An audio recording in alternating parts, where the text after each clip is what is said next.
கிறிஸ்துவுக்குள் பிரியமானவர்களுக்கு ஆண்டவராகிய இயேசு கிறிஸ்துவுடைய இனிய நாமத்தினாலே வாழ்த்துக்கள். எல்லாம் எப்படி இருக்கிறீங்க? காஃபி சாப்பிட்டீங்களா? எல்லாம் நல்லா இருக்கிறீங்களா? இந்த நாளின் தியானத்திற்காக நாம் எடுத்துக்கொண்ட வேத பகுதி ஏசாயாவுடைய தீர்க்கதரிசன புத்தகம் 54ஆம் அதிகாரம் 10வது வசனம். மலைகள் விலகினாலும் பர்வதங்கள் நிலை பெயர்ந்தாலும் என் கிருபை உன்னை விட்டு விலகாமலும் என் சமாதானத்தின் உடன்படிக்கை நிலை பெயராமலும் இருக்கும் என்று உன்மேல் மனதுருகியுடைய கர்த்தர் சொல்கிறார். பிரியமானவர்களே, உங்கள் மேலே மனதுருகக்கூடிய ஒரு ஆண்டவர்,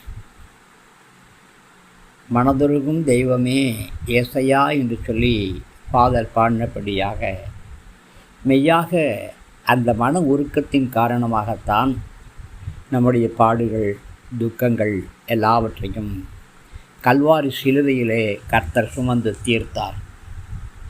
ஆபகூர் 3ஆம் அதிகாரம் 6ஆம் வசனத்திலே அவர் நின்று பூமியை அடர்ந்தார், அவர் பார்த்து புறஜாதிகளை கரைய பண்ணினார், பூர்வ பர்வதங்கள் சிறகடிக்கப்பட்டது, என்றுமுள்ள மலைகள் தாழ்ந்தது, அவருடைய நடைகள் நித்திய நடைகளாயிருந்தது என்று சொல்லப்பட்டிருக்கிறது. பிரியமானவர்களே, பர்வதங்கள் பூமி அதிர்ச்சியினாலே நிலை பெயர்ந்து போகலாம். தேவனுடைய வாக்குத்தத்தங்களோ, உங்களுக்கென்று தேவன் சொல்லியிருக்கிற வாக்குத்தத்தங்களோ ஒரு பொழுதும் நிலை பெயர்ந்து போகாது. கர்த்தர் உங்களுக்கென்று ஒரு வாக்கு சொன்னாரானால் அது நிச்சயமாக திருவாக்காகத்தான் இருக்கும். கிறிஸ்து இயேசுவுக்குள் அவர் சொல்லியிருக்கிற எல்லா வாக்குத்தத்தங்களும் உங்களுக்கு ஆம் என்றும் அப்படியே ஆகட்டும் என்றும் ஆகியிருக்கிறது. கர்த்தர் நித்திய கிருபையோடு கூட உங்களுக்காக இறங்குவார். உருக்கமான இரக்கங்களால் தம்மிடத்திலே உங்களை சேர்த்து கொள்ளுவார். பிரியமானவர்களே, நீங்கள் மலைபோல் நம்பியிருக்கிற மனிதர்கள் கைவிடலாம். உங்களுக்கு நயங்காட்டக்கூடிய நண்பர்கள் உங்களை கைவிடலாம்.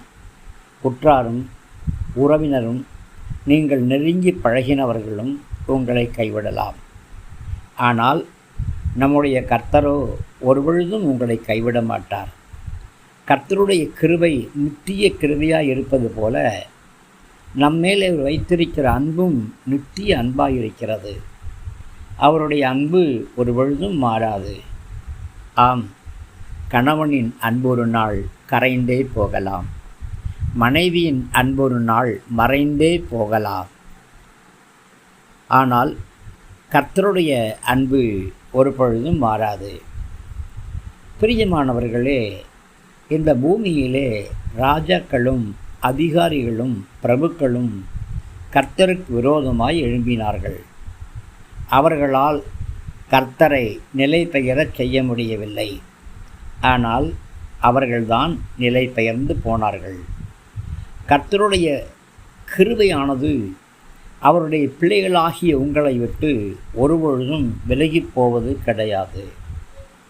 கர்த்தர் உங்கள் மீது, என் மீது, நம் மீது முடிவு பரியந்தம் அன்பு செலுத்துகிறார்.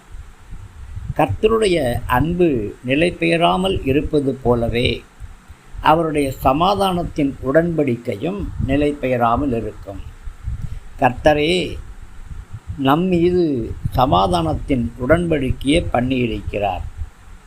கர்த்தர் இவ்வாறு நம்மோடு உடன்படிக்கை செய்வதற்கு நம்மிடத்திலே ஒரு தகுதியும் கிடையாது. கர்த்தர்தாமே தம்முடைய உருக்கமான இரக்கங்களாலும் நித்திய கிருபையினாலும் நம்மோடு சமாதானத்தின் உடன்படிக்கையை பண்ணியிருக்கிறார். கர்த்தருடைய உடன்படிக்கை பரிசுத்த திரு இரத்தத்தினால் ஆனது. சொந்த குமாரனுடைய இரத்தத்தை கொண்டு உங்களோடும் என்னோடும் உடன்படிக்கை பண்ணியிருக்கிறார். அதனால்தான் அதை புதிய உடன்படிக்கை என்று அழைக்கிறோம். இந்த புதிய உடன்படிக்கையானது ஒரு பொழுதும் மாறாது. அது அழிந்து போகாது. நித்திய காலமாக அந்த உடன்படிக்கை நிலைத்திருக்கும். தேவ கரம் உங்களோடு கூட இருக்கட்டும். கர்த்தர் உங்களை ஆசீர்வதித்து வழிநடத்துவாராக.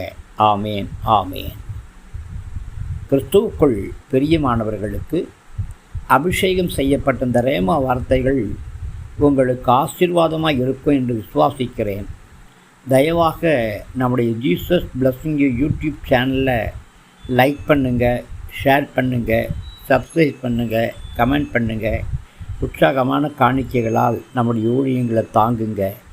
இது விசுவாசத்தின் அடிப்படையில் நடக்கக்கூடிய ஊழியமாக இருக்கிறபடியினாலே உங்களுடைய ஆதரவு கரங்கள் நம்முடைய ஊழியத்திற்கு மிகுந்த பிரயோஜனமாக இருக்கும். தேவ கிருபை நம் அனைவரோடும் கூட இருப்பதாக. ஆமேன், ஆமேன்.